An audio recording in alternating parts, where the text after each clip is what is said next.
আজকে হচ্ছে সত্যনারায়ণ পুজো বাড়িতে, অ্যান্ড আমি বলেইছিলাম পুজোর ব্লগ দেব, বাট ভিডিও করে এডিট করে ছাড়তে অনেকটা লেট হচ্ছে। তো যাই হোক, সকালবেলা আমি স্নান করে নিয়েছিলাম, অ্যান্ড দেন এই যে আমি জলচৌকিতে আলপনা দিচ্ছি।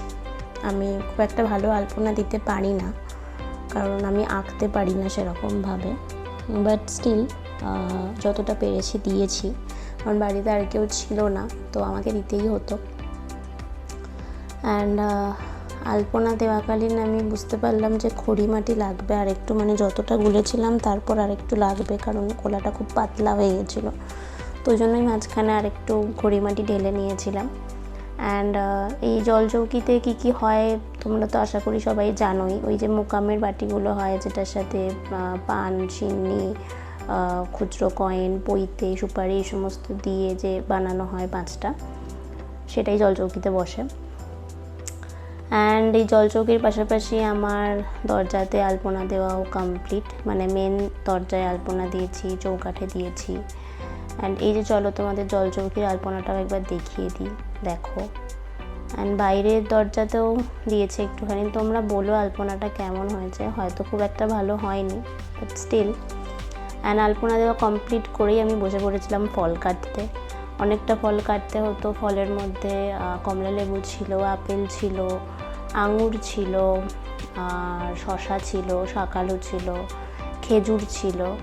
অ্যান্ড পরে আরও কিছু ফল মা এনেছিল, সেগুলো আর আমি কাটিনি, সেগুলো মাই কেটেছে, যেমন পেঁপে, তরমুজ, বেদানা, ওগুলো আর আমি কাটিনি।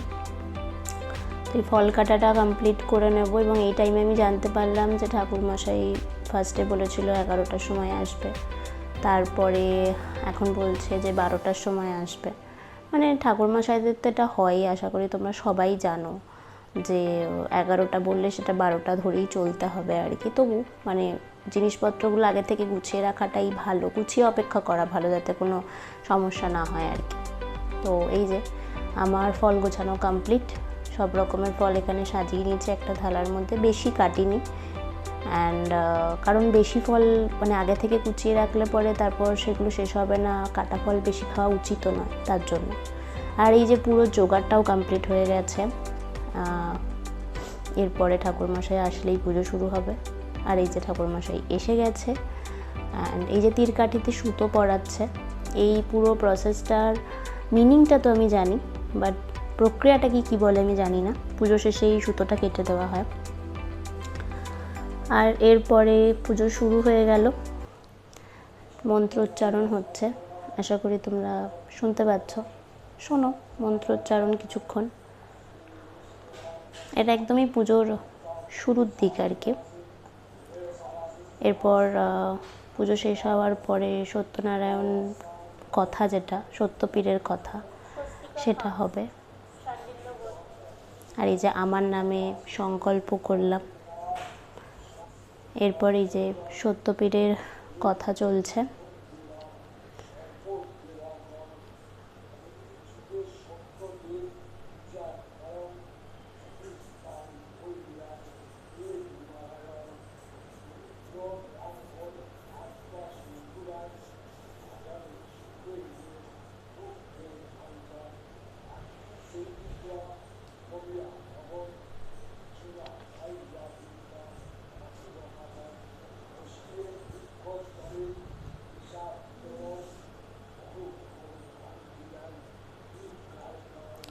কথা শেষ।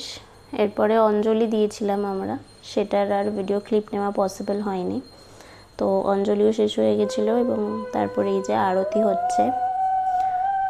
আরতি সবটাও তোলা সম্ভব হয়নি, যতটা পেরেছি তুলেছি, কারণ তখন অলরেডি বাড়িতে অনেক লোকজন চলে এসেছিল, সবাইকে দেখার ব্যাপারও ছিল।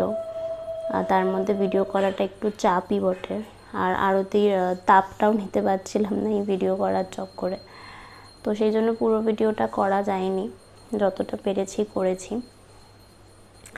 আর আরতি শেষ হওয়ার পরে আমরা সবাই তাপ নিয়েছিলাম, এবং তারপরে ঠাকুরমশাই আমাদেরকে শান্তির জল দিয়েছিলেন। তো শান্তির জলটা আমি নিয়ে পরে সারা বাড়িতেও ছড়িয়ে দিয়েছিলাম। সেগুলোর কিছু ক্লিপ নেওয়া হয়নি, কারণ তারপর থেকে আর এতটাই ব্যস্ত হয়ে পড়েছিলাম যে আর কোনো কিছুরই কোনো ক্লিপ নেওয়া সম্ভব হয়নি।